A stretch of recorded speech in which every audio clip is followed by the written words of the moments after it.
Yeah, I'm Okay. ready to go. Okay. Hello, everyone. This is Warren Redlick. We're doing an unusual live stream tonight. I'm here with Fernando Cruz. We are going to talk about Tesla energy, and in particular, we're going to talk about specific aspects of Tesla energy in terms of revenue streams that people maybe haven't thought of or aren't aware of, because I tend to focus on the hardware side, and Fernando has some other ideas about that. So we're going to go through a lot of that next. Before we get started, I want to thank the Vasa law firm from Sweden and all my Patreon supporters for helping this channel grow. If you look down in the description in the video below, you can see a link to the Patreon for this channel. Also, I want to mention the t-shirts. This is a SpaceX t-shirt. I have a bunch of t-shirts, and there's a link below. It's elonbits.com. If you like this channel, if you like what we're doing, then I'd appreciate your support. Buying those t-shirts helps. And personally, I think the t-shirts are great. I wear them all the time. So everybody knows me. I'm Warren Redlick. I make videos about Tesla, SpaceX, Boring Company, Neuralink, and other tech topics. By the way, for the audience, just let me know if you can hear us okay. Fernando, would you please tell the audience a bit about yourself? Sure, Warren. Well, first of all, thank you very much for having me on your show here. And I'm about as old as you are. I think I am actually a little bit older than you are. So we have a lot of experience between us. In my case, it revolves around electrical engineering. I did my degree here in Canada, where I live now. And then I did an MBA at one of Europe's sort of top MBA schools. And then lately, I've been doing a lot of work in disruptive technologies. Specifically, one client, which is very relevant to today's discussion, was a company that wanted to democratize energy by creating value through the energy that everybody will eventually have on the rooftops. So that was a very interesting project for about a year, and learned a lot about the energy business. And yeah, that's basically my background. Okay, and I think you're from Spain originally. Is that correct? No, I was actually born in the States. Okay. And then I lived 20 years in Canada growing up, and then I moved to Spain, where I lived for about another 20 years, and have recently moved back to Canada. Okay, so you grew up in the U.S. I know I was born in the U.S. but grew up in Canada. Grew up in Canada. Yeah, here in Okay. Ontario. Yeah. Okay, so people who don't know, I'm from Albany, New York, which is not that far from Ontario. Nope. Very close. Yeah. So we gaze across the river. We loan you some snowplows once in a while. We appreciate it. Okay, so a little bit of background. For those who aren't that familiar with Tesla, Tesla is best known for its cars, for the Tesla Model S, the Tesla Model 3 and Model Y, the Model X. Tesla is primarily, for now, a company that makes most of its revenue from selling cars. There's a lot of different revenue models for Tesla in the vehicle space. What is less known about Tesla is it's making progress into the world of energy. Probably a lot of people know about Tesla Solar, that they do solar panels on people's roofs, and they do solar roof tiles to replace roofs. And they have something called Powerwall. So if you have a Tesla solar system, you might have Powerwalls that store energy at your house. So the solar cells generate energy during the day and at night, and some of that energy goes into the Powerwall, and the Powerwall is a battery that provides energy at night when the sun isn't shining. And then probably less known is Tesla's larger utility type grid storage devices. PowerPack is a in between Powerwall, and the larger one is called Megapack. It doesn't seem like Tesla talks a lot about PowerPack anymore. PowerPack is for like a medium-sized business might have a PowerPack rather than Powerwalls, and a Megapack is much larger. So roughly speaking, a Powerwall is 13.5 kilowatt hours, which is a quarter the size of a Model 3 Standard Range Plus battery. The Powerpack, I believe, is somewhere around 250 kilowatt hours. That's probably not the precise number, but it's in the ballpark of 200 to 250 kilowatt hours. Megapack is 3 megawatt hours, or 3,000 kilowatt hours, so much bigger. And Tesla has projects like the Hornsdale Power Reserve in Australia, which I think might be close to 100 gigawatt hours or 200 gigawatt hours. Moss Landing in California is somewhere in the ballpark of 200 gigawatt hours. There's a new project we just learned about in Texas that might be 100 gigawatt hours. These are very large projects. You know, a gigawatt hour is like 800. No, it's like 80 power walls, and we're talking about very, very no 80,000 power walls. They're very large projects. So when I have talked about Tesla Energy, and I'm actually working on a new model right now, I've talked about, okay, Tesla makes a power wall and they sell it for $7,500. And I think it costs them between $1,000 and $2,000 to make a power wall. So there's a lot of profit in that if you sell them in volume. If you don't sell them in volume, you have administrative costs that eat it up. With Megapack, my ballpark guess is in the long run, their cost for building a Megapack is going to be less than $150,000. And they sell them for as much as $900,000, depending on the circumstances. Sometimes I think they sell them for a lot less, but I tend to focus on that. Okay, it cost you this much to make it. You sell it for this much. This is your profit. But Fernando educated me a little bit, and I have a lot more to learn from him tonight, that there's other ways of making money from particularly, I think, Megapack and these Megapack installations at Moss Landing. So can you give us some idea, Fernando, how else could Tesla earn money from Tesla Energy? Sure. Let me give you a little background to how this all happened for me, at least. I did buy a Tesla Model S in 2015, but I don't have any power walls or any solar roofs yet on my house or future houses. But last year I was a little bit late to the party in terms of an investor, but I did become an investor early last year when we had the big dip, and that got me thinking about what, how to value Tesla. And so in about, I think it was May, the BBC reported that Tesla had applied to become what's called an electric generator or electric distributor. And they did do a deal with a company in the UK called Octopus. And so I had also seen numbers. I know you in one of your great videos there, the battery model had in 2024 about $27 billion in revenue. And I've seen other analysts that are out there that I respect had the same number, and then in 2030 they were up to about 150 billion or so in revenue. So yeah, just to be clear, my number for 2030 revenue for products like Megapack is much higher than 150 billion. So my number for profit is much higher than that, and that's just on the, that's not including what you're talking about. Right. That's just, it's sort of like how many terawatt hours of batteries are they going to be deploying to Megapack in 2030? And I think it's like 4 terawatt hours. And that's all, for those who don't know, that's a really, really, really big number. So that's where that, and the margins on Megapack are potentially very high. That's why. Right. So yeah, I hadn't seen your 2030 numbers. I did see on that video the 2024 number. Yeah. And so that sort of contrasted, and I think you mentioned it at some point in a video, the comment by Elon that he expected the business to be just as big for energy as it is for cars. And to be honest, I can't remember if he actually mentioned revenues or gross margin, but in any case, that sort of got me thinking as how that might be possible. I think most models, at least in 2024, have definitely more than 27 billion in revenue because we already passed that, and more than 150, 200 billion in 2030 for the car section. So that got me thinking, and then so I started thinking of my past experience and how we manage this, and so basically first of all, I think there's some basic information people should understand. First of all, we all understand that we get charged, depending where you are. I know California and Hawaii are more expensive, but generally, I think in the US, it's about 13 cents per kilowatt hour.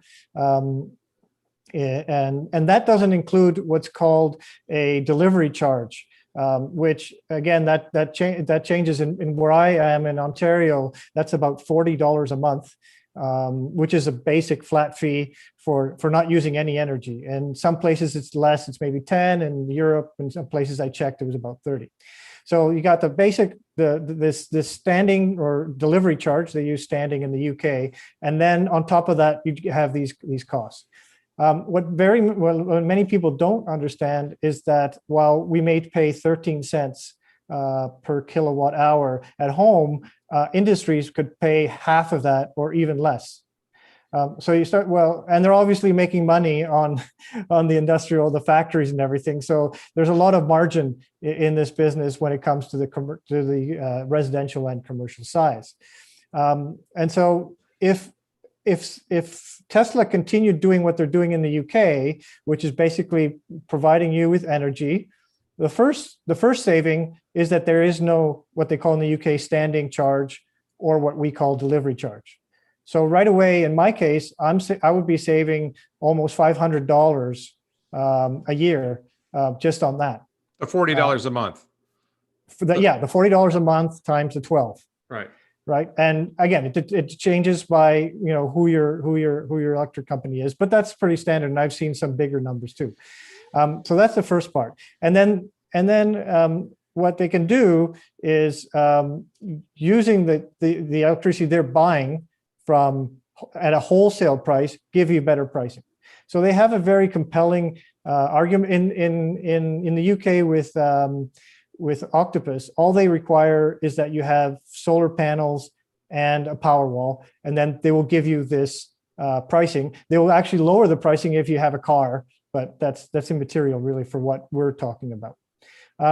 So the idea behind the model is that they could do the same thing without a Powerwall or solar. They could just buy electricity and sell it at the same time, and that opens the market to any consumer. Because a lot of times we think, okay, what's the penetration of solar panels in the US? I think it's around 5-6%. So that's growing steadily. At some point it'll be higher. In Australia it's very high. But we're talking about serving clients that don't have any installations. And so what happens is as you start growing the power walls, then that becomes what's called a virtual power plant. And they can use that storage for another service, which I'll get into later. But basically, just to wrap up, and I'm sure you have other questions, they would be getting extra income on top of the 150 or 200 billion or whatever whatever you cite or you care to estimate for 2030 or 2024 on the sale of electricity, because if you're on their auto bidder network, they can charge you a small fee commission to sell your energy. They can also obviously sell you commission to buy the energy.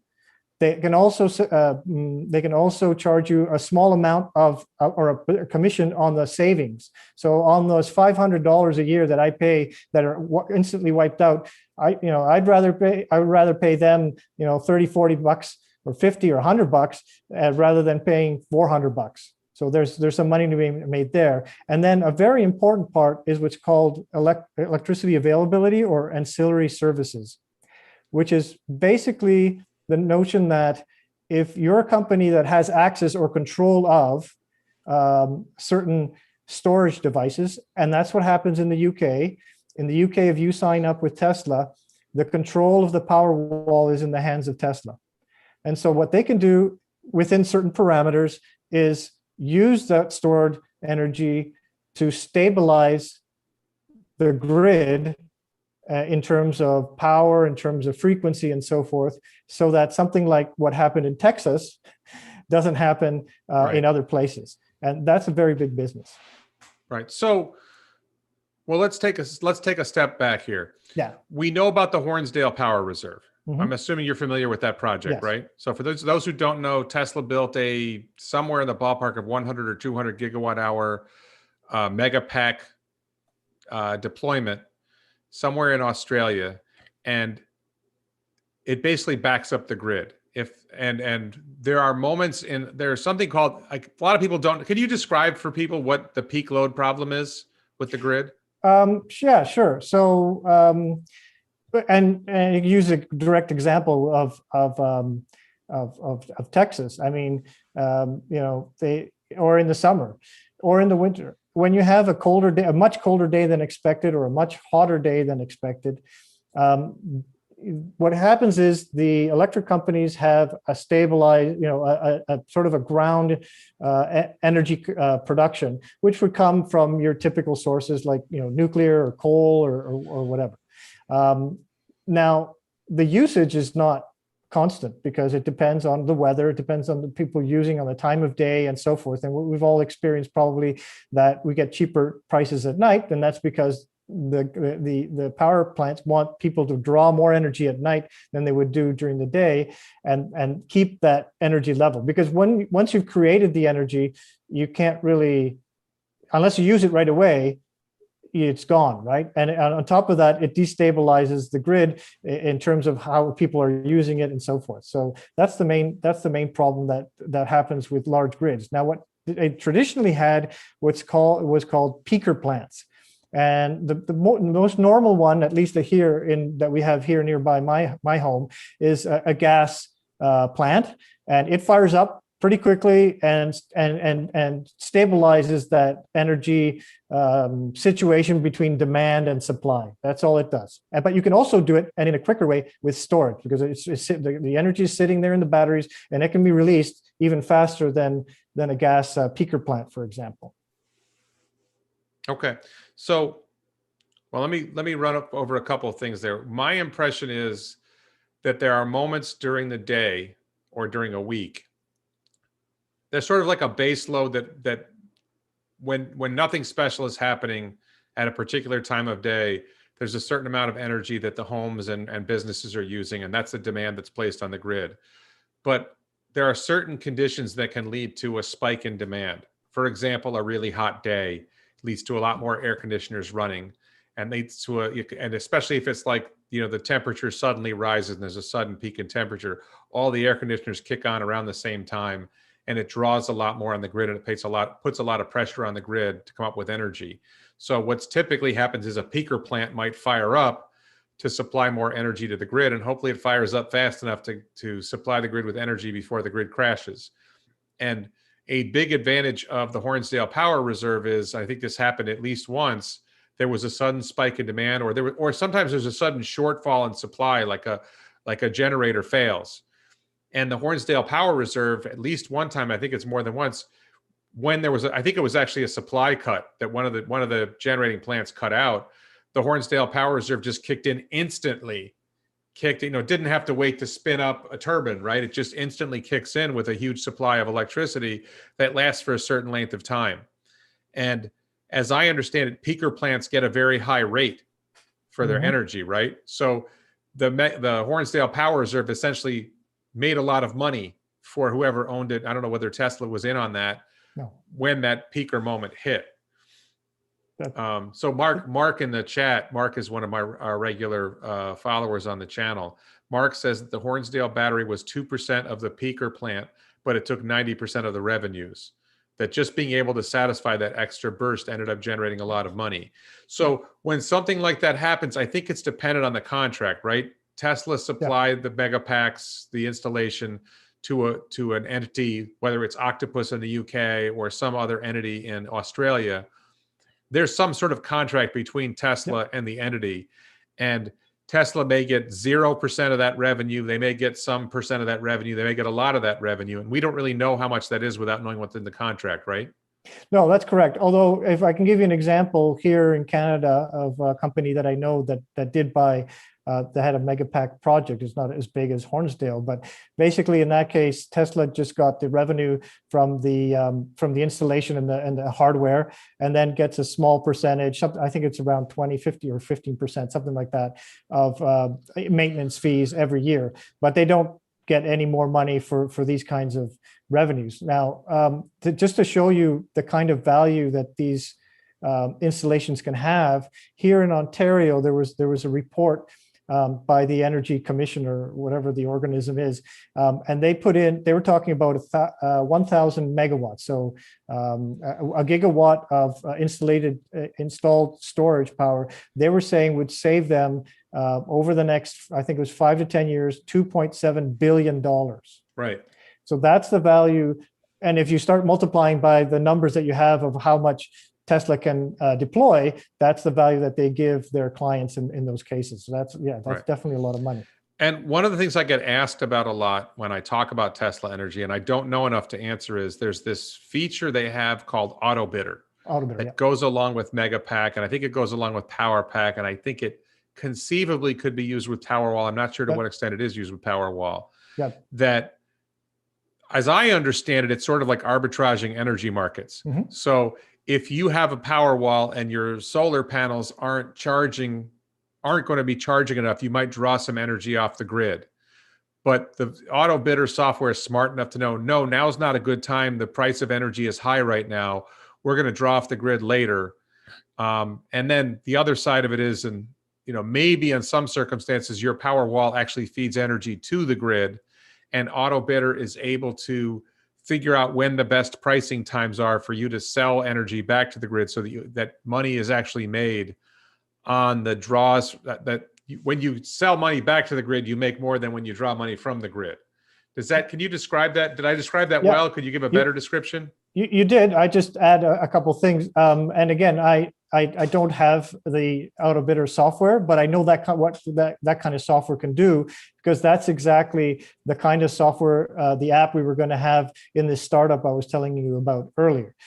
So basically, it's like having a brokerage house, but instead of buying and selling stocks, you're buying and selling energy. And so the energy can, as you perfectly said, depending on the time of day, and you can actually set parameters. You could be able to set parameters like, I want my Powerwall never to go below 80%. You give it some basic information that is sort of connected to your lifestyle or your needs or your requirements. And then it goes off and through machine language, it goes off and does the optimal amount of buying and selling for you. Hopefully, if you have solar roofs or solar tiles, you're mostly selling than doing any buying, right?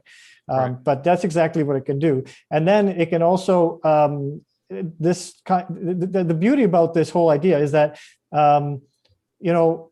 we talk about the FSD software. And the kind of margins that you can get from that. And this is exactly the same, because if you allow that software to, for example, also control certain devices in your home, now that we have smart devices, that can save you a lot of money too, by not setting different devices off at the certain times that they should draw energy, and not allowing you to use them, if you so say so, to do it at times when the loads are higher. So all of this software can probably save you up to half your energy bill, and even more if you have solar panels, right? It's all done by machine AI and the algorithms that are incorporated in there. Now, I would mention one more thing that I think they're probably working on now, which is it's another concept that has to be described. So there's something called a PPA, a power purchase agreement. Historically, that was large companies or hospitals or large institutions would actually enter into these agreements directly with the companies that generate the electricity. They're usually 5 to 10 years. They're long-term contracts. And they basically establish a certain pricing and escalation, with inflation and so forth. People, residential people and people who live in, the normal people and businesses that are in commercial spaces don't have normally access to this because they have a much lower usage. And so what we do is we basically sign a contract, and that delivery charge that I talked about before is basically their commitment to give you a certain amount of power, whether you use it or not. So whether it's available there, you use it, great. If not, no. And that's what they're charging for in lieu of this PPA. But what you can do, and that contract is like a yearly contract, or you can leave anytime you want, but it's based on a much shorter period of time. But what the technology now is allowing you to do with blockchain, and I hate to throw in more technology into this whole thing, but basically what that allows you to do is to do smart contracts. And those are basically hour by hour contracts that you run with somebody like Tesla. And that allows them, again, to remove this whole fee, this whole fixed fee. So you're basically buying and selling within a range for your needs if you don't have solar panels. If you have solar panels, you're mostly selling. And this is the kind of software that would be run in conjunction with the auto bidder software. So there would be obviously the auto bidder software that you would see on your app, and then the auto bidder software that would be in their, in their large servers on the cloud, wherever they're keeping the intelligence. Similar again to sort of the software in your car versus the dojo in, wherever they're planning to put those large servers, right? So that you get the same idea, and then that allows them to get margins of over 85, 90%, which is where really this comes into play, right? Because at the end, sorry, go ahead. Can I just ask you real quick, because I had a couple comments in the chat that were asking this question since you're in Ontario. How effective is solar in Canada, especially in winter? Like, I'm in South Florida, solar is very effective here. How much less effective is solar in Canada compared to a place like Florida? Is it 50% as effective? Is it more? Is it less? Does it depend? So yeah, I mean, here's the thing. We get a lot less sun, obviously, and I'm talking about Ontario, because if you talk about somebody like BC, which is clouded, most of it's like worse than the UK, then you have a big problem. But here, at least, we get a lot of nice winter sunny days, but we get a lot less sunshine than you do in Florida. Although, then again, in the summer, we get more hours of light than you do, right? Overall, there was a study by a company. I can get you. I can send you the numbers, but they did a major study, and they did compare something like Maine, somewhere in New England, with I think it was California and Texas, and you'd be surprised at how much sunshine you actually get and are able to produce. But I think you're probably talking about half or so, and I'm just throwing that number out just to have an idea. I think I saw that study, and it was actually like 70%. That Maine actually got like 70%. It's surprising. Like you said, people don't realize that the way this Earth's orbit and rotation works is that you actually get longer sun periods in the summer in the north than you get elsewhere. It's surprising how much it is, and it doesn't matter how cold it is; it's how much light is falling on the panels. Yeah, right. As long as you have the panels angled correctly. Right. And the thing is that in the summer, they were actually getting more energy than what they needed. Right. Because of the longer hours. Now in the winter, obviously, right. So in that sense, it's better to have a more even distributed sun profile, let's call it. But yeah, so now I haven't gone ahead. I'm thinking about it, but I don't know. I haven't even. They're promising that they'll sell the roof tiles, because I'm not a big solar panel fan. But they haven't. They're not available quite yet, as far as I know. They're coming soon. So I'm waiting on a solar roof myself. I have an order for solar roof, and our holdup is we are in a very high wind area because of hurricanes, right? And we are waiting for Miami-Dade County to certify or to accept, to verify that the solar roof installation will meet wind standards. Mm-hmm. And as I understand it, Tesla still doesn't have the certification it needs to bring to Miami-Dade. They're still testing to make sure they've got it down. So that's going to be a challenge for us. I may end up having to get a regular roof and put panels on it instead of doing a solar roof. Yeah. Because we're getting close to when we just need a roof. we could wait a few months. I don't think we can wait a year. Right. Basically the situation. So. And you know what? That reflects their problem in terms of revenues. It's not a demand problem. Again, right. It's the same as with the cars. And obviously from the battery perspective, but also from just installation perspective and some some of the regulations that you talked about, right? So again, going back to the kind of things that I've been looking at, that all disappears. As long as they can set up, as long as they can license like they did in the UK. So there's a small regulatory problem there, but as soon as they can license in the UK to operate in that way, then you're good. And I have friends in the United States, and we've talked about this, and I understand it's it's so badly distributed. I mean, Texas, even counties in Texas are different from other counties in Texas, let alone, Maine is completely different from Florida and so forth. Whereas in Europe, they're tending to harmonize all those regulations, which makes it a lot easier for a company like Tesla to go in there. And in Canada, it's sort of somewhere in the middle. Yeah. Well, and I guess, so you gave me 3 different revenue streams that we talked about briefly, and I wanted to go into those. So, okay. We've talked about the selling the hardware and the margins on that side of it. You mentioned one, I was hoping you could explain in a little more depth, the commission on sales and purchases of energy, which you talked about. Yeah. But so are we talking about Megapack? Are we talking about Powerwall? Nope. Are we talking about all of it? Which we're talking about sale of energy to consumers in their houses. Okay, so I'm a consumer and I put solar. Is it that I'm putting solar on my roof and Tesla's selling me the energy that's coming from my own roof, or are they selling me energy from a solar installation somewhere else? Where's this coming from? Okay, there's various you mentioned Octopus. So tell people more about what's Octopus. Okay, yeah. So Octopus is an electric supplier, distributor in the UK, and they did come to an agreement. So, well, let me just pause for a second. So, is Octopus in a sense kind of like FPL in Florida and PG&E in California? It's a utility. As a consumer, you contract with FPL or PG&E or whatever the company is in New York that I can't think of right now, to supply your energy. Right. And instead of contracting with that company, you would instead contract with Octopus, which might be a private provider. Is that the rough idea? Yeah, that's right. And they don't necessarily generate anything. They just buy that from the national grid, and they sell it to you. I think they are actually in the States somewhere. But in any case, I know the case in the UK because I went into their website and so forth. And so basically, they have what's called a Tesla energy plan, and that's, it goes through Octopus Energy, but it's basically managed by Tesla.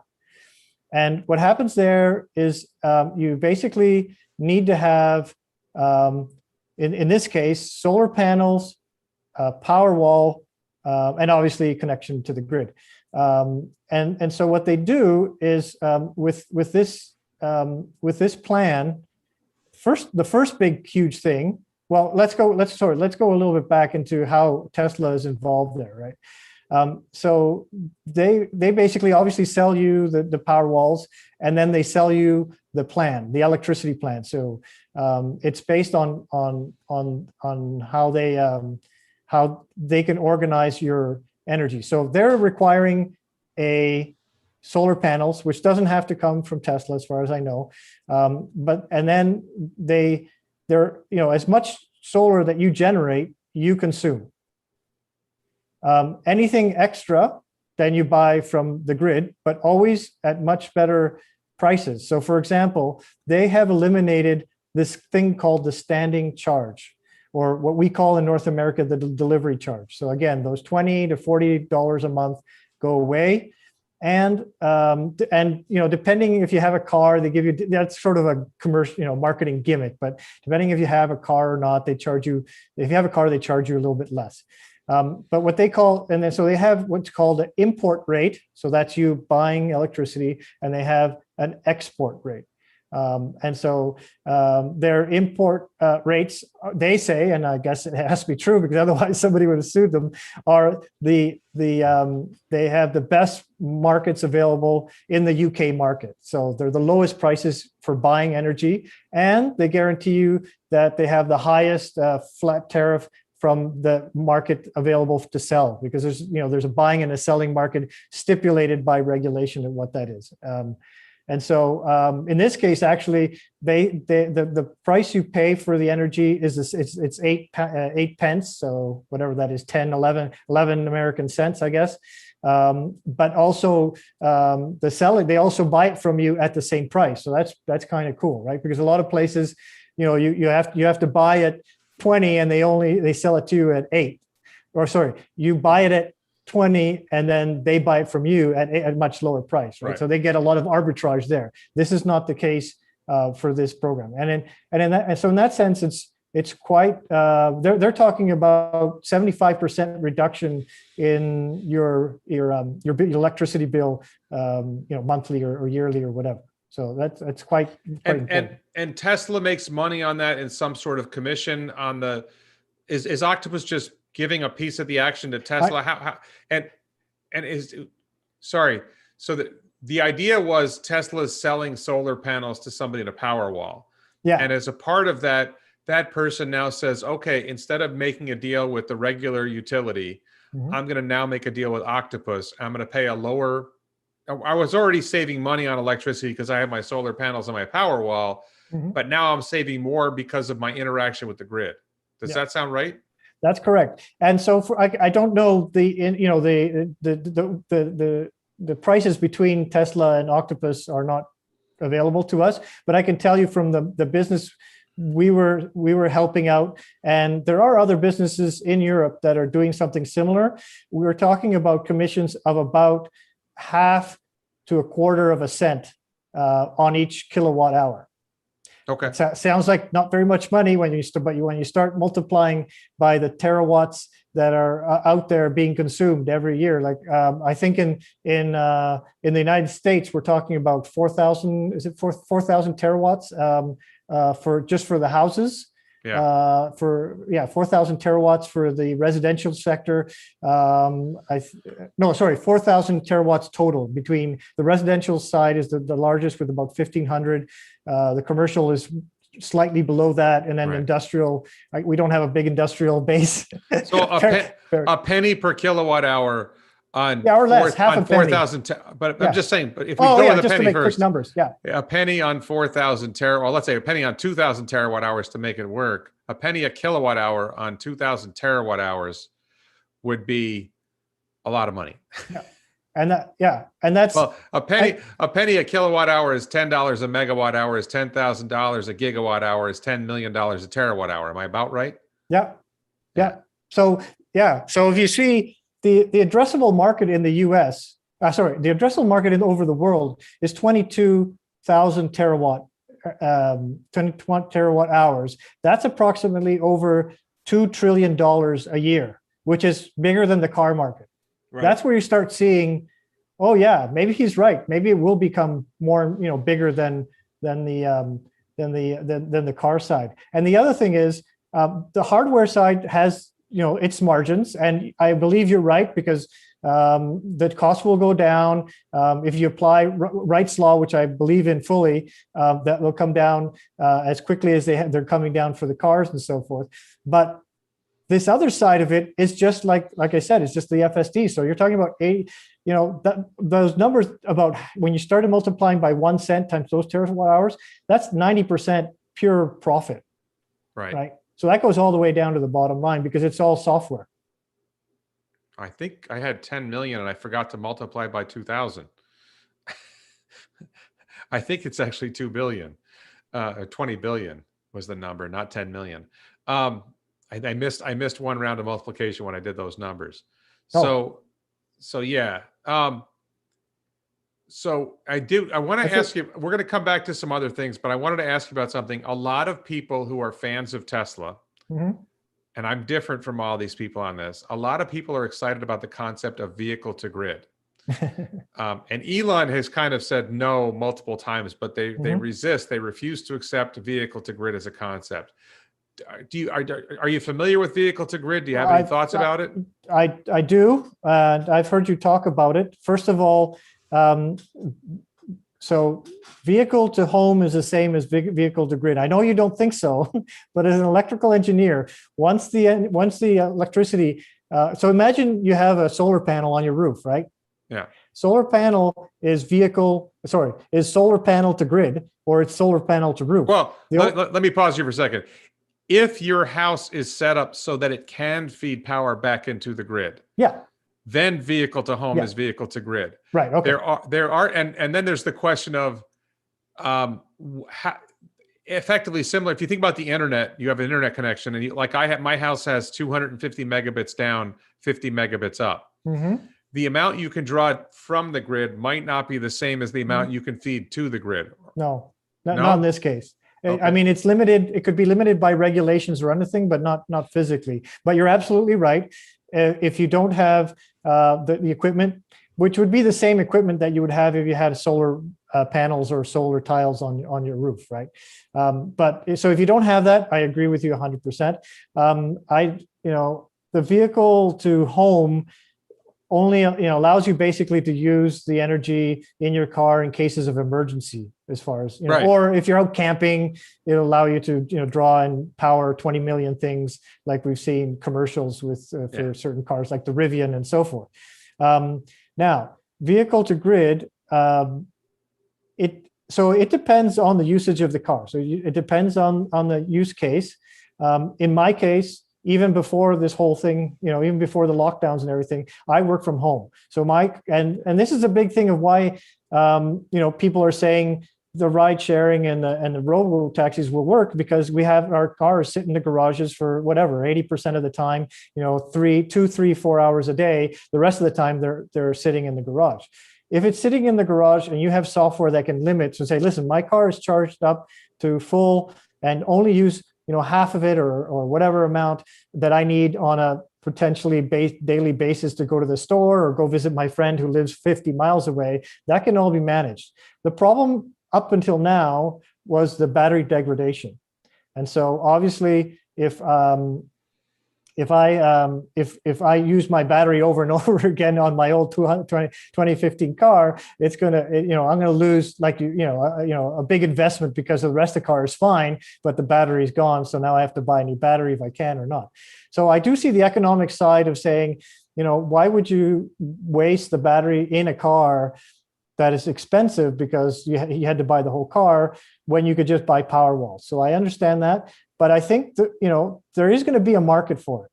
There is going to be a potential market for it, especially when the batteries become, with the iron phosphate, become less subject to degradation, or when you're talking about, I don't plan to do 1 million miles in my car. I've got 120,000 miles on my car right now, and the battery's fine, by the way. Which car do you have?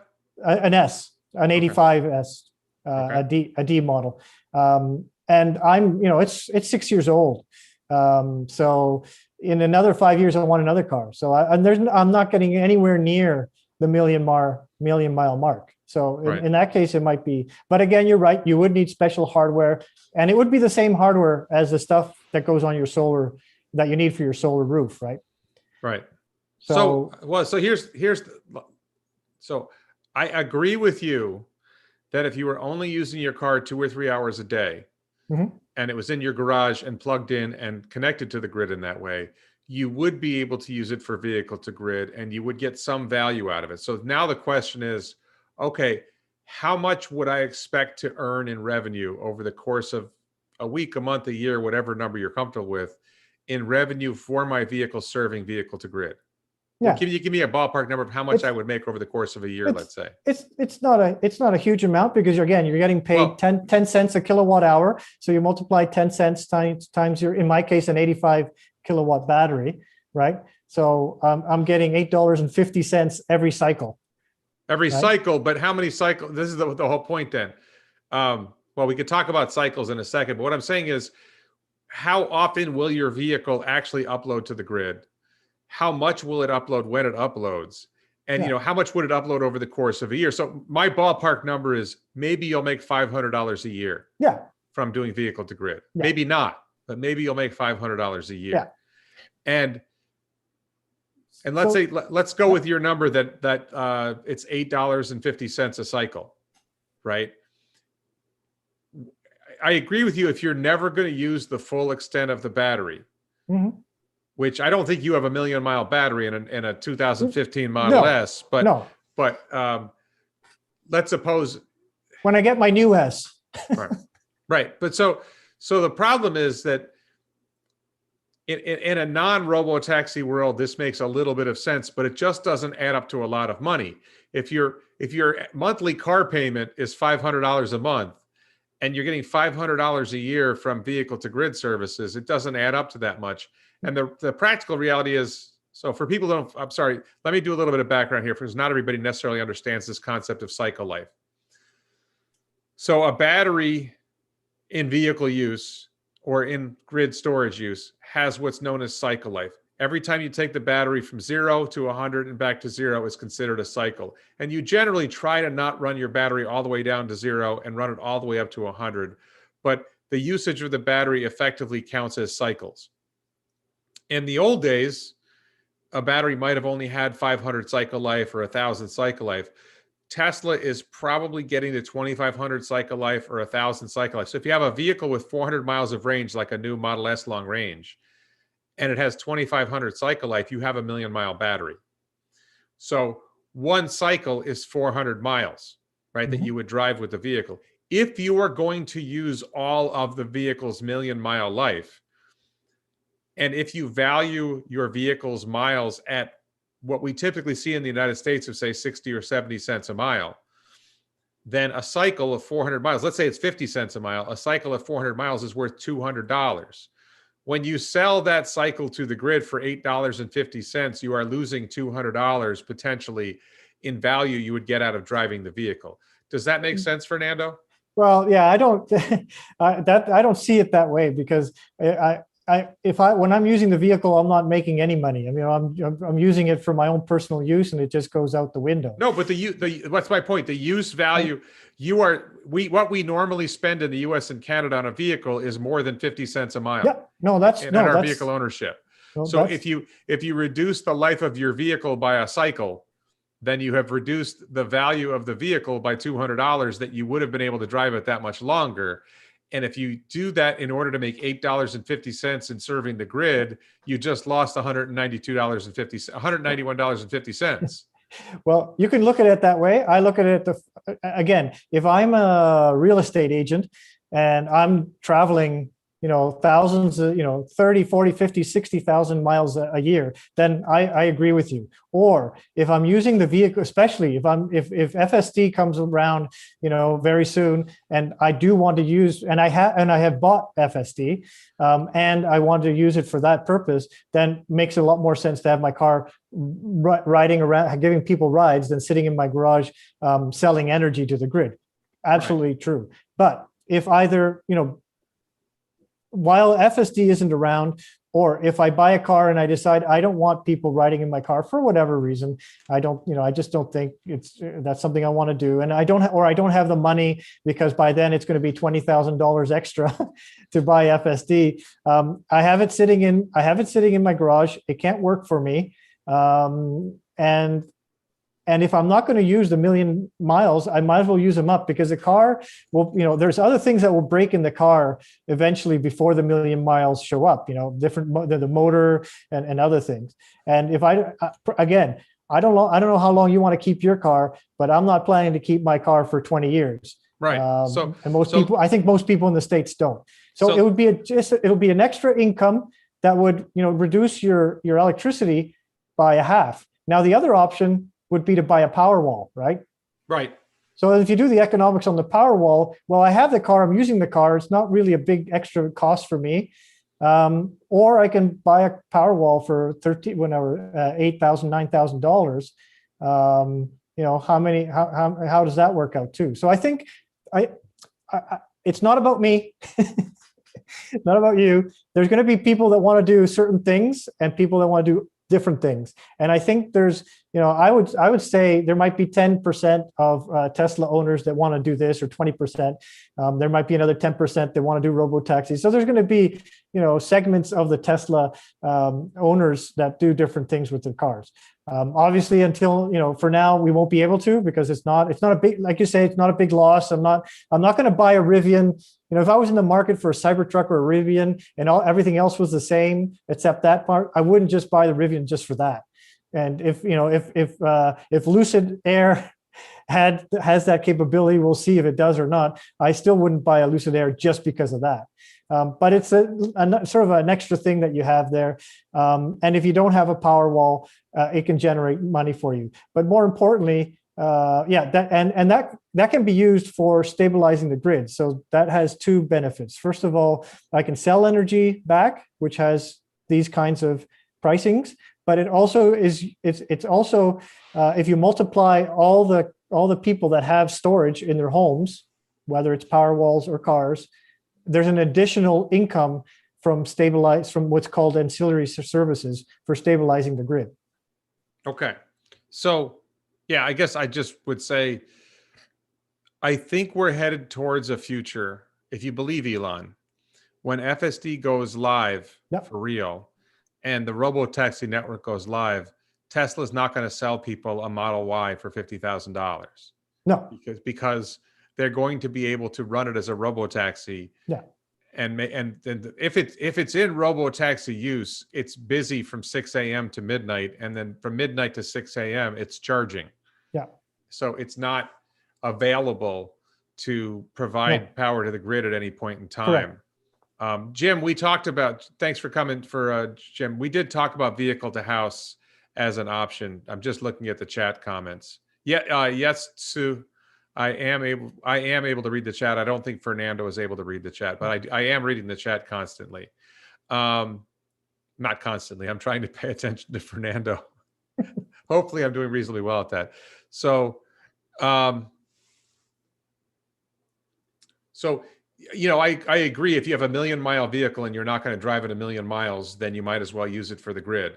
But then the other side of that is, and I think the answer to this is, in 10 years, when you decide you're not going to use your vehicle anymore and you've only used 200,000 miles, on one theory is, well, it still has 800,000 miles of useful life left. The other theory is that in 10 years, it will be obsolete. That the technology is changing so fast that a 2021 Model Y in 2031 will look like a horse. Yeah. That the technology of 2031 will be so amazing, no one will want that piece of junk. So if nobody wants to drive it, you can just keep it as your Powerwall. Right. Yeah. Now that's right. It's not useful for anything else. Right. You just stick it. Well, you probably take the battery out so you don't take up too much space in the garage. Somebody will be doing conversions. Will convert your old junk Model Y into a Powerwall, to a huge Powerwall. And I guess that's actually the other question I have for you is, if you had Powerwall and you had vehicle to grid from your vehicle, would the Powerwalls basically be taking up enough of the grid's usage that your vehicle wouldn't end up feeding that much into the grid? I mean, it depends on the number of Powerwalls you have and the battery pack. Like I'm going to have 3 Powerwalls. I'm going to have a solar roof and 3 Powerwalls, and I do not expect my solar roof to satisfy all of my electricity needs. On a good day it will, but there'll be days when it won't. So I think, and better your home and everything, but I think that if with 3 Powerwalls in most standard, reasonably sized US homes, they say that's normal enough to run, I think, almost everything, maybe not your air conditioning. But most everything else you'd be able to run off those Powerwalls. I think the 3 Powerwalls will be able to run the air conditioning too. Oh, as well. Okay. Yeah. So then, you don't need to have a car adding to that at all, right? So I see it almost as a substitute for the Powerwalls, and that might be one of the reasons why Tesla would rather have you buy Powerwalls. They may make more of a margin on the poor Powerwalls than on the car. I think there's a huge margin on Powerwall. All right, so let's move past V2G. Okay. We talked about the commissions on the sales and purchase. Have I moved you a little bit? Well, I think the one distinction that you've persuaded me of, I'm not sure I'm convinced, because I think that Elon and Drew said something different at Battery Day. I think there's some cost to configuring your house to do vehicle to grid in the. I think they said in Europe it's just good to go. If the vehicle can output power, then you just plug it in, it'll work in Europe. Yeah. But I think they said there's some kind of hardware change that's needed in homes in the United States, and maybe Canada is different than the United States in this respect. There was some kind of hardware change that would be needed in the United States to make it work in the house, not just in the car. That was in the battery discussion. Drew said something specific about that. Vehicle to grid would work in Europe today, but it's not going to work in the United States unless you do something special. I remember him saying that. I don't think it would be like a couple $100 or something, but that's more, that's added to the price of the car eventually, right? Because you're putting more. But it's not the car. It's something you have to do in the house. It's something you have to do in the home's grid connection to make it work. And I think you're correct. If the house has solar and Powerwall and is already doing Powerwall to grid, Mhm. or, if the house is already feeding the grid, then it's probably already in the house. Okay. It's only for a house that isn't already doing services to the grid. I thought there was some sort of like there's level 2 connections and level 3 connections that you might not be able to go up as much as you might not be. But anyway, and then actually the other question, I have one other thought about vehicle to grid, which is this: if we're heading towards a world where there are many megapacks, Mhm. like right now, there's battery grid storage batteries are rare. Yeah. We're heading towards a world where in, let's say, 2030, Tesla will produce 4 terawatt hours of megapacks around the world. When there's a lot more megapacks, is there a lot less demand for vehicle to grid from the grid? Yes, that's correct. Yeah. Yeah.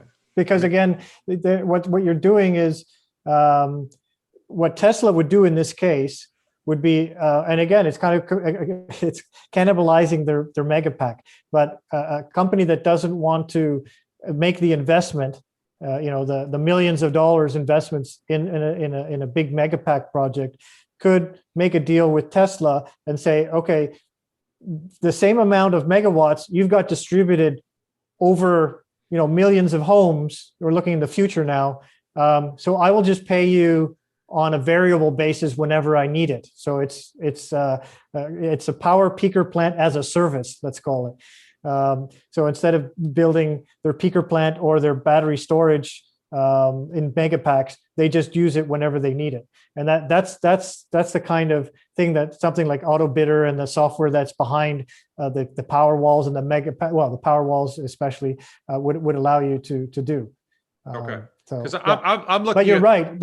Again, if in a world where eventually everything is solar and wind, and that's completely dependent on storage. So you can't have that happen unless you have storage. And eventually, if you have enough storage at the megapack level, you don't really need it at the Powerwall level. And I should just note, because somebody mentioned it earlier in the chat. It's not on the it's not visible anymore. Somebody mentioned there's a couple of recent videos from Tony Seba, S-E-B-A. Yeah, they're very good. They're very good videos. Yeah. Sorry. And what people don't grasp is the cost per kilowatt. Solar and wind have gotten so inexpensive that they have it's to the point where fossil fuel power plants, and I think maybe even nuclear, are becoming obsolete. Yeah. That I think somebody called it stranded assets, that as solar and wind get built out and megapacks get built out to support them, it will get to the point where that coal plant and that gas plant and that nuclear plant, whatever, just become completely useless, and you might as well shut them down. Yeah. And I would say there's another side to that, which I think Seba talked about a little bit, which is we are heading toward an age of abundant energy, where there's so much energy produced so cheaply that we're going to have to figure out what to do with all this electricity. Yeah. And it's sort of like, I think this is where the California I think he came up with this and related to California, New England, and Texas. I think it was something like in California, like 93% of the days, once we get to a certain point, the production of energy will be so high that you'll have to figure out, what are we doing with all this energy? And I think humanity has a tendency to find a way to use it. Oh yeah. We'll adapt and we'll use more electricity. But well, in Canada, we could heat our homes because right now we use natural gas in furnaces, right? Right. And the only reason we do that is because electricity is the price that it is. Yeah. So yeah, those videos are very interesting, how they show that the right combination of batteries and these renewable energy sources means that you're actually producing twice as much energy as you need. And so that extra 100 or 150% is sort of free. And you just have to find other uses for it. Sorry, I should ask you about this. I know Quebec has a lot of hydro. Yeah. Doesn't Ontario also have a lot of Yeah. hydro? That's power from water falling down, waterfalls essentially, or dams. Yeah. We're basically carbon neutral here. Do solar and wind end up costing less than? I mean, hydro is essentially once you built the dam, it's almost free. Oh no, yeah, but do you have to build the dam? Right. I'm saying, but the dams are already built. No, yeah, those will continue. But then I think that eventually even the cost of maintaining those things, because they have turbines and a lot of mechanical parts that need, age and need to be replacing. But yeah, I think, hydro is the next cheapest source of, so it'll be the last to go. Right. And then and it's sort of like, it's nice to have it if there's like you probably never want to let go of hydro to some extent, because if there's a really bad period of weather where there's no sun and no wind, it's not going to be nice to have hydro as backup. But there's another problem. Well, there's another problem with hydro is at some point you might need to dismantle the dam, and then you're changing, when they build these dams, they changed water, like where the water is, and they flood certain areas. And if you let the dam go, then you're going to flood downstream. And there's a whole challenge of managing that. Yeah. And it's bad. And dams somebody mentioned salmon. The damming process is bad for like salmon, the salmon species swimming upstream, and they make an effort, but it's still bad for it. So there's a lot of potential maybe to restore salmon, the salmon in the oceans and the rivers. So save the fishies. So did we talk in depth about commissions on energy savings? I know you mentioned it, but I don't know if you could explain in more depth what that means. So how Tesla makes money from commissions on energy savings? Yeah. So basically what would happen was Tesla in general wouldn't get the energy. They would have to buy the energy, right? So if they buy the energy at 8 cents or 9 cents, they then sell it to you and they take their cut. And as I mentioned, it could be as low as half a cent or a cent on that. And when you start multiplying, the number of households and the amount of energy that each household uses and the kilowatt hours, you start talking about billions of dollars. The selling works the same way. You sign a contract to use auto bidder, and instead of having a monthly fee on it, you just every time auto bidder sells, it's like your stockbroker. Every time you sell, I know you have a lot of non-commission, but here in Canada we still pay commissions for buying stocks, unfortunately. But so it'd be the same idea. You sell a kilowatt hour for 8 cents or 10 cents and half a cent. So in the end, you get 9.5 cents from a 10-cent sale of that energy. And then the third one would be the energy savings. And that would start from the fact that you don't have to pay this sort of fixed fee that goes out every month, but also, like I said, the fees, the savings that you could have by a piece of software that's connected to smart devices in the home that use up a lot of electricity to manage them. And that's a smaller revenue stream. The largest revenue stream is the commissions from the sale of electricity from Tesla to the consumers. Yeah. And then these ancillary services, which are crazy. Well, I told you how much Ontario is seeing savings. If they're going to save $2.7 billion dollars in a period of I think it was 5 years for 1,000 megawatts, they'd be willing to pay $2 billion if they're going to save 2.7, right? So if you're able to manage 1,000 megawatts in, let's say, the Ontario or in the area of Florida with different power walls, then that's the money they get, and they pass on some of the money to you, but they have commissions on that too. So Jim Whitehead, who's one of the most loyal followers of the channel and a moderator in the chat, asked this question, which maybe you can answer. Does anyone know the rate of return for using auto bidder and mega packs? Utilities can borrow money at low rates to buy them. Do you have any sense of the rate of, in other words, you're buying your utility, you buy a mega pack installation and you're using auto bidder on it. What's the rate of, in other words, you spend, let's say $900,000 on a mega pack. How much does the utility make back on that? Let's take that. If we can do some quick math on the 1,000 megawatts, because the savings would be 2.7 billion. You can easily come up if it's a 1 year return or 5 year return. So 1,000 megawatts. How much would that be? Well, 300 per kilowatt, right? sorry, the cost of the megapack. Yeah. Well, Tesla, like on its vehicles, Tesla makes $600 a kilowatt hour, but I believe on Megapack it's like $200 or $300. Let's call it $300 a kilowatt hour. Yeah. Yeah. Okay.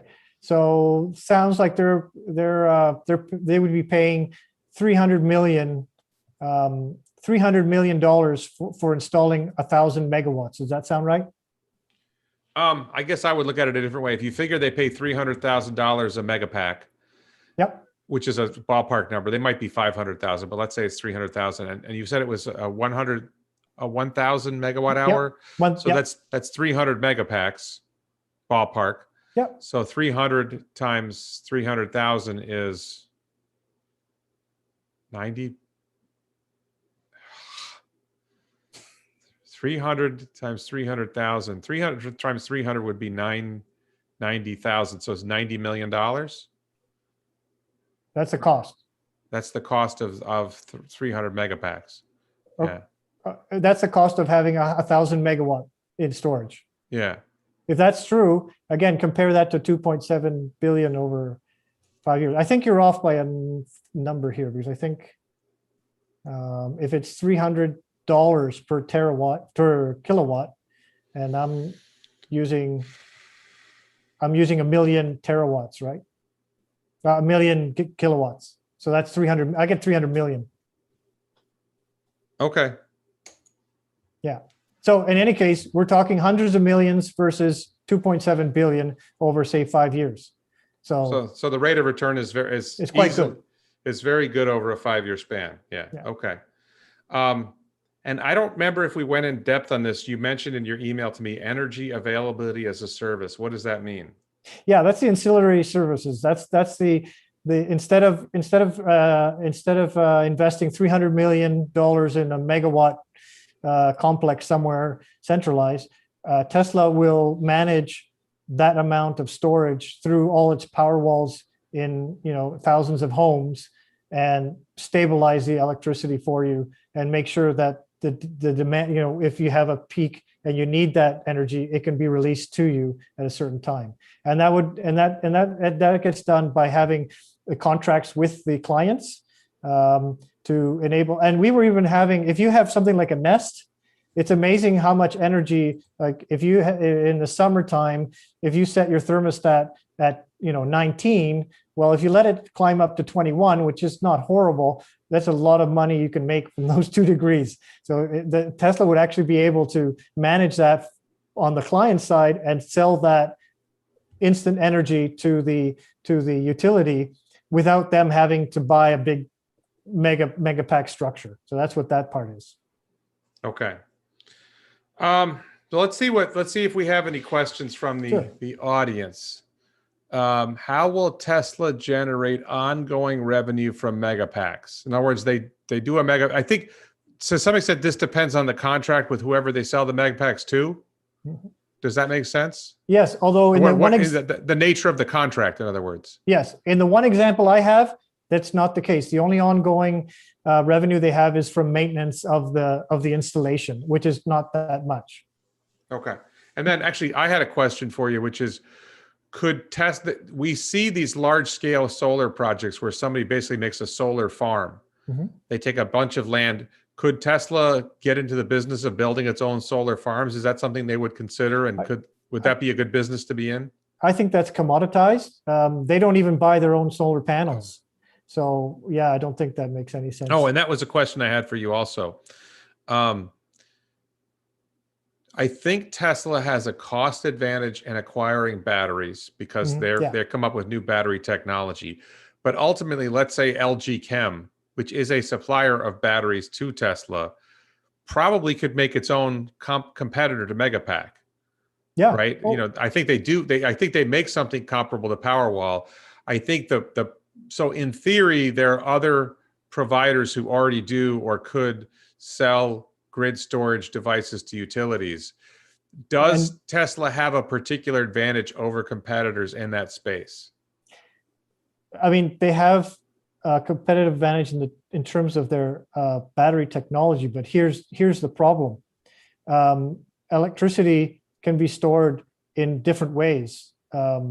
by using kinetic batteries. So, they're talking about having the electricity move some kind of weight up. And then when you need the electricity, the weight comes down and it generates electricity. So they're in a bigger space than just batteries when it comes to something like a megapack. And they were talking also, I think it's molten iron, like you heat it up and then you let it cool down. There's different ways that you can store indirectly the electricity. So I think the advantage that they would have there, I think, is this whole auto bidder and the possibility of giving the utility more income by all this arbitrage that they're being able to have. So let me go with my theory. My theory number one is they have some edge in battery pricing, although obviously LG Chem supplies batteries to Tesla. They're going to be reasonably competitive. And CATL makes iron phosphate cells. If CATL goes into this business, they should do well. And like you said, there's others. Auto bidders an edge. And I think another edge is just scale. That Tesla is going to be probably the largest provider of grid storage devices, and that scale may enable them to achieve economies of scale. Does that sound reasonable? Yes, it does. And the other thing, I mean, it sounds like you're going to the question of competition. Yes. And is the competition coming? It's already there. Is the competition coming? Right. My thoughts on that, it's the same as the self-driving. Right now, there's so much need for this that we're battery constrained as it is. So the more, they have to basically decide. It's not a question of can we sell megapacks? They can. The question is, do we have enough terawatts in our terafactories to produce that, or would we rather produce cars or other things? And this is what I'm sure they're, in their plans moving forward, they're trying to figure out how to balance one side of the equation with the other side of the equation. I don't see a problem. I think they're production constrained. They're not. The market is so big, there's room for everybody. And it will be for the next 10, 20 years. So okay. So let's see. I'm just looking at the questions.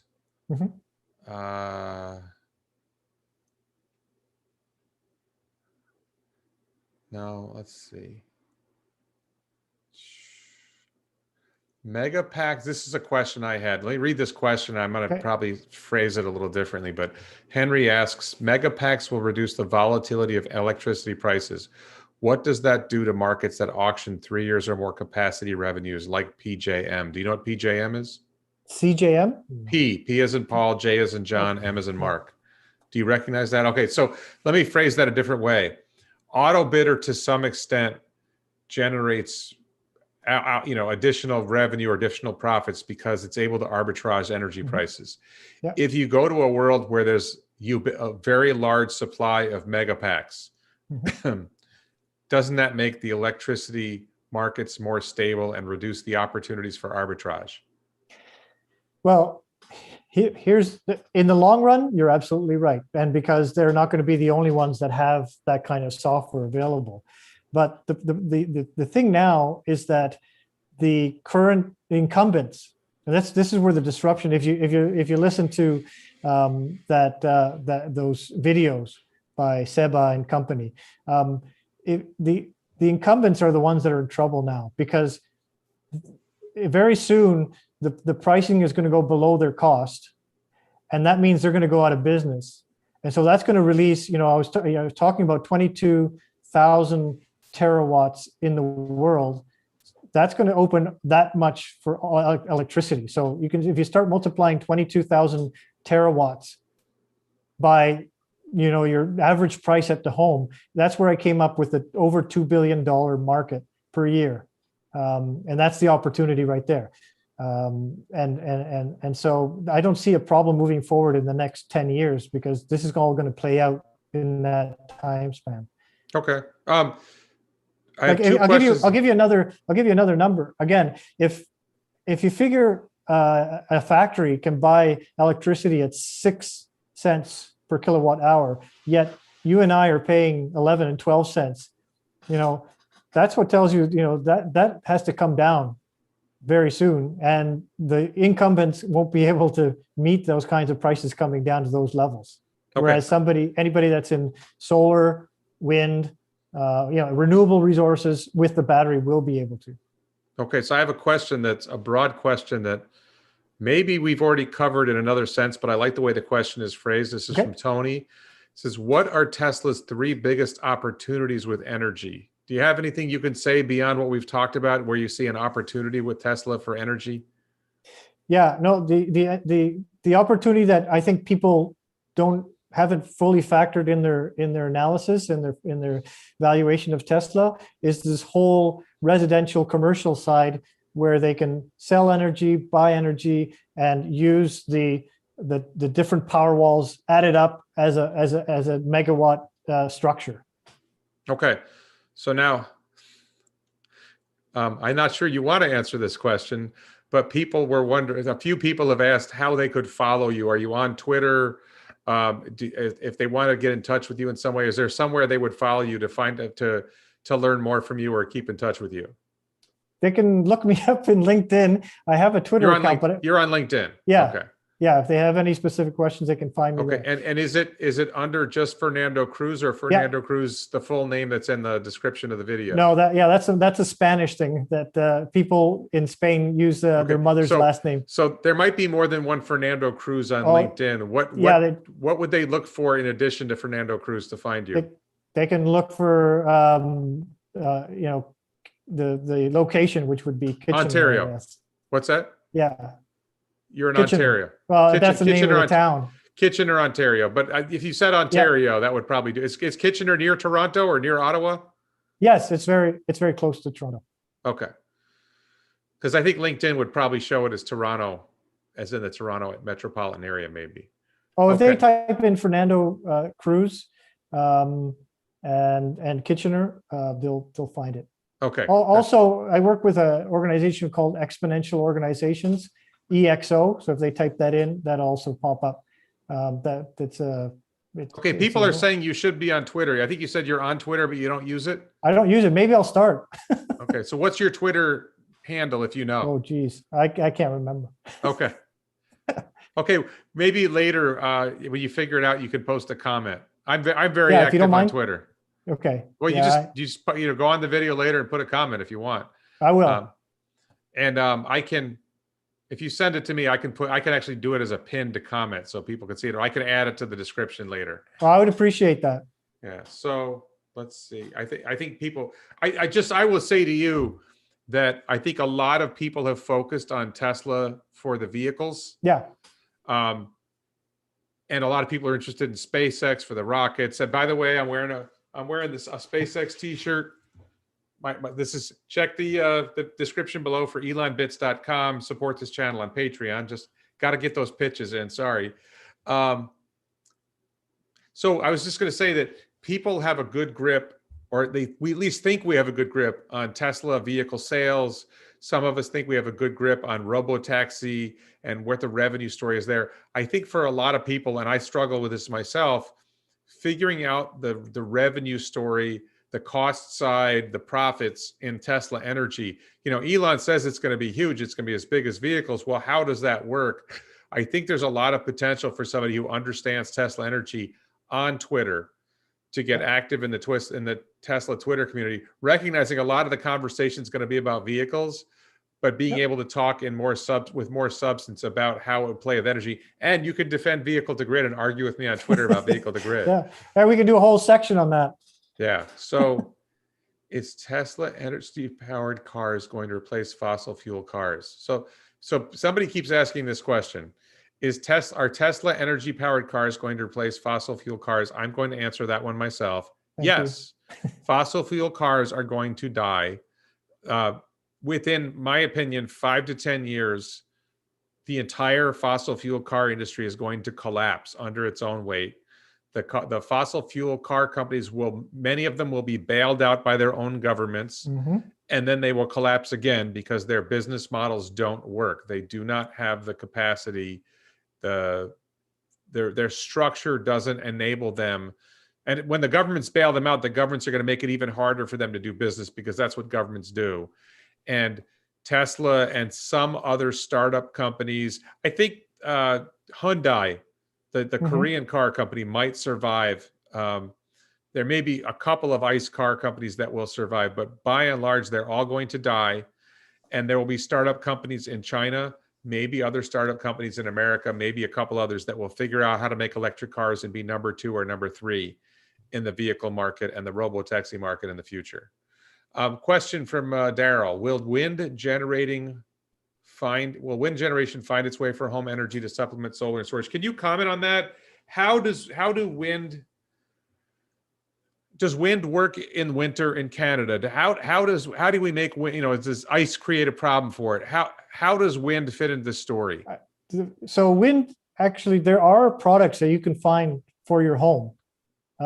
They're not as common as solar panels, obviously, but there are out there. And the only issue for the winter is the same thing as what happened in Texas. You just have to make sure that they're winterized and buy the product that's adapted to the winter. Now, in Canada, the wind blows mostly in the autumn and in the spring, but in the winter, it's not as windy as it could be. But yeah, we have the same. It depends where you are in Canada, obviously, as well too. If you live near the coast, you probably have wind all the time, right? So, but there are options to buy the wind, and the only thing is people might not like them because you have to have a large pole somewhere on your property. They're like the mini wind farms that you see on the highways when you're driving by. So that's the only, let's say, drawback that they have versus something on your roof which you don't really see. Could you mount wind? Well, I wasn't necessarily, when I asked the question, or I think the person asking the question, I don't think we were necessarily thinking about home wind, but I'm actually very interested in home wind, and people have told me that the large wind towers, what do you call them? The large windmill structures are much more efficient at generating electricity than a smaller wind thing you might put on your home. Does that sound correct to you? Well, yes, that's completely true. But you could still generate wind in a somewhat cost-effective, generate electricity from wind from your house. Oh yeah, in a somewhat cost-effective manner. Oh yeah, definitely. It's the same with the solar panels. You're putting solar panels on your roof. It's because of the size. The amount of cost to install the thing is now becoming the major factor because the solar cells are becoming so cheap. So obviously, when it's done in an industrialized way, in a huge solar farm, it's a lot cheaper than in your home. But yet you can still get enough. You can install it on your roof and get your money back within a reasonable amount of time. And the same goes with the wind. Okay. So, and again, it's the same with whether you're in a sunny place or not. In this case, it depends on if you're in a windy place or not. That's what you have to judge on each case. Okay, I have another question for you, but I just want to address Jared for a second. Jared says, he says he thinks Hyundai will not succeed long term. He thinks Toyota or Volkswagen would do better.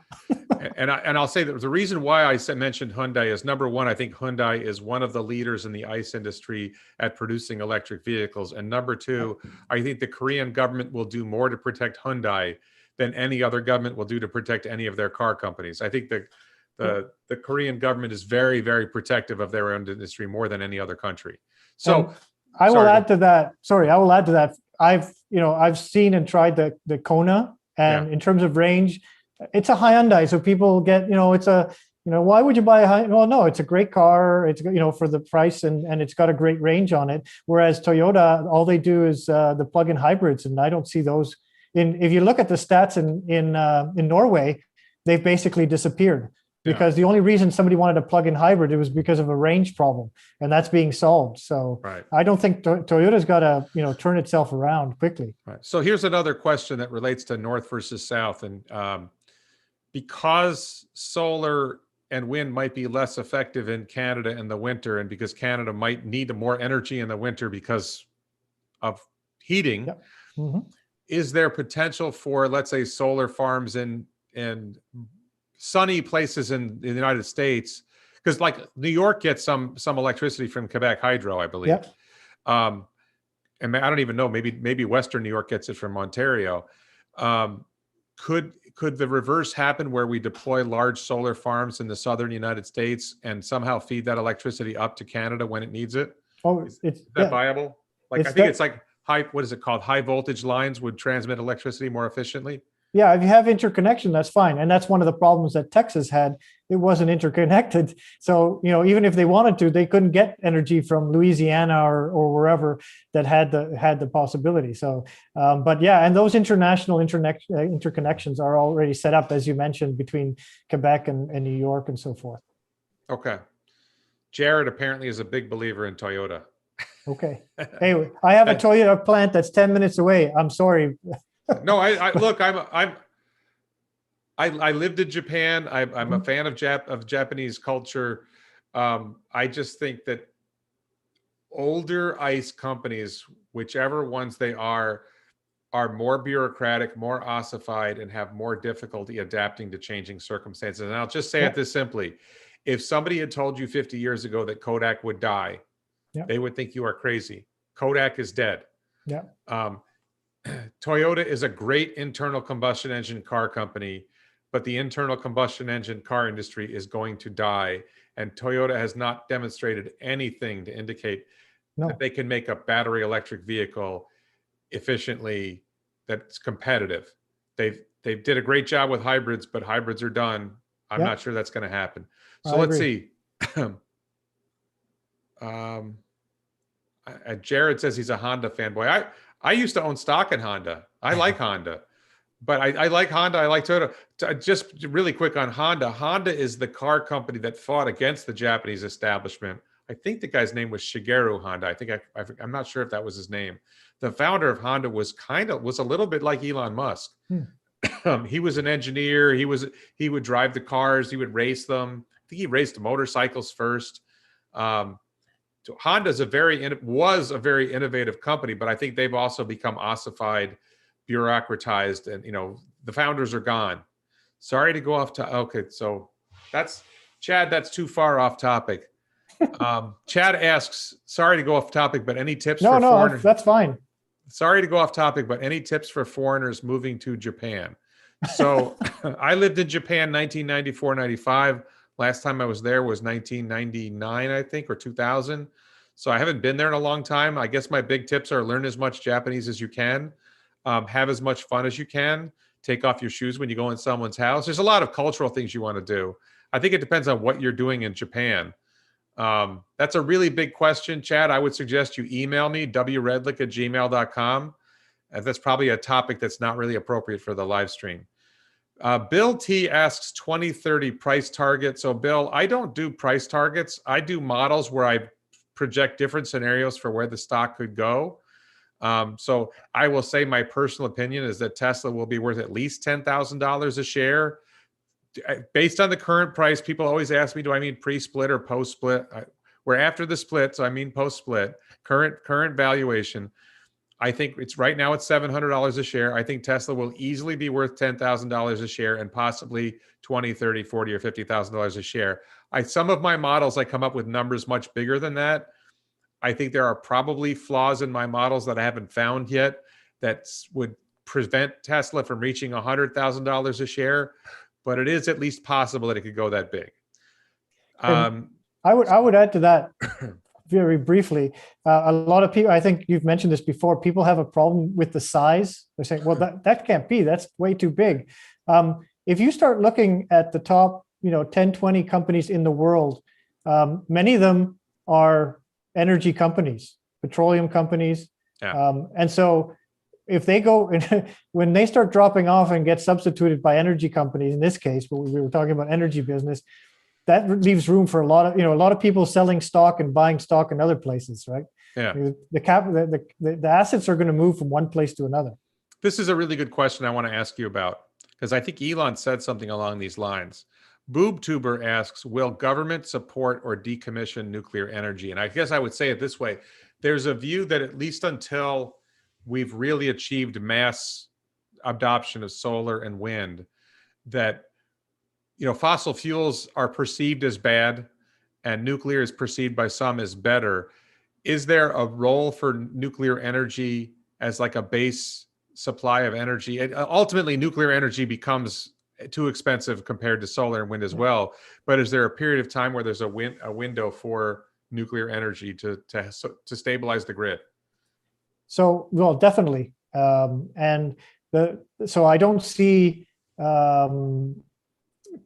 countries shutting down nuclear plants unless their time has come, or something happens like in Japan where, it was basically a public outcry to reduce it. I don't know. I think you might even see some new nuclear plants in some countries, certainly not. I think it's difficult for the States at this point, but a country like France that I think it's like something like near 80% of its electricity is produced with nuclear plants. They cannot afford to, wean themselves off nuclear plants while we ramp up the solar and the wind or other renewables, right? Because they're just too dependent on it. So they'll probably build a few more. The sad thing is that the technologies today for nuclear plants are so much better than they used to be. They're not, it's very difficult. Like the ones we have here in Canada, something like happened in Japan would be impossible because they're passively, the security is passive. So if the electricity goes down, then everything shuts down like it should do. Whereas in Japan, they were dependent on shutting it down on electricity, and that's exactly what failed. So that was a major. But I don't planning. I don't see I think, like you said, hydro will continue. It's clean, so people aren't really against it. Maybe not very new, because now, especially up north, you mentioned Quebec. Every time they try and maybe build a new dam, then there's a lot of, they're usually on tribal lands, and that's not, it's difficult to do that, and you're actually affecting a lot of the environment in terms of species and other things that people don't want to get rid of in their area. I think nuclear has a good old age. It won't grow, but it'll just keep going until they age and go into the sunset as we grow the rest of them. Okay. Scott, I think I can answer this question. Scott Beck asks, what is the typical cost of a mega pack? 3,000 kilowatt hours is in a mega pack, right? So yes, a mega pack, as I understand it, is 3 megawatt hours or 3,000 kilowatt hours, not kilowatts, but kilowatt hours. And the typical cost of a mega pack, the numbers I've seen were somewhere between $750,000 and $900,000, but I believe when someone buys them in quantity, there's a negotiation and they end up getting them for as little as $300,000. So, if somebody's buying a, large installation like Moss Landing, then they're getting a better price on it. Peter Wynn says $10,000 a share. What kind of crack he's smoking? I'm smoking marijuana. Marijuana. Just check my videos, Peter. Look at my videos. Look at the numbers. If Tesla produces 3 terawatt hours of battery cells and they buy 3 terawatt hours of battery cells from suppliers, and they effectively sell 6 products containing 6 terawatt hours of battery cells, and those batteries, and they make $500 a kilowatt hour on their batteries, that works out to $3 trillion in revenue. And you work out the numbers on how much a company that has $3 trillion with high margins. You work out how much revenue, how much the market cap is on a company like that. It's a lot more than $10,000 a share. That's marijuana. So, and that's not including FSD. That's not including robotaxi revenue. That's not including some of the revenue that Fernando's been talking about here. Yeah. That's just hardware. Sorry. Tony asks, Warren, what are Tesla's biggest risks? My opinion is the biggest risk of all to Tesla is government, that government interferes, government decides it's a monopoly, tries to break it up, some kind of government regulation, some kind of government interference, not just the US government, other governments. And there's a long conversation, which I'll probably make a video about it, but what I think Tesla might do to address those risks. The second biggest risk is pretty obviously, or maybe the biggest risk is Elon dies, goes away, quits, whatever. That's, a big risk. But I actually think that risk is not as big for Tesla as it is for, say, Neuralink, because I think Tesla has reached a stage of maturity with leadership like Drew Baglino and Zach, can't remember Zach's name, Jerome and Zach, the leadership team at Tesla and the engineering team at Tesla. If you think about it, Steve Jobs died in 2011 and Apple's doing great. I'm not saying Tesla has gotten over all the hurdles, but I think they're close. Yeah. And I think they have a great leadership team. And even if Elon is an accelerator. If you lose Elon, you lose an accelerator. But Tesla already has the lead. Their lead is already gaining. They already have the culture. They would still do very well without Elon. They will do better with it. And I would say, that risk is being mitigated as time moves forward, and they do build out that team even more. Whereas the first risk, which I agree with you, the regulation in the government, it can only increase. Yeah. So another question I keep seeing someone asking is, could you ask Mr. Cruz if he has a YouTube channel? I believe the answer is no. No, I may start one though. Yeah, you should.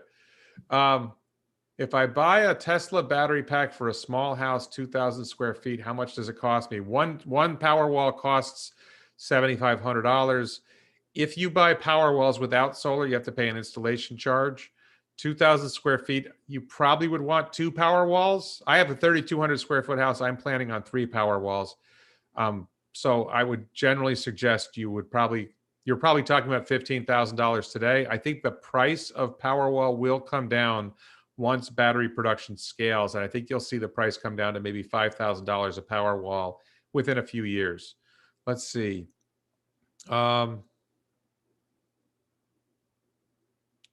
New shirt. Mathawana could be a shirt. I'm going to think about that.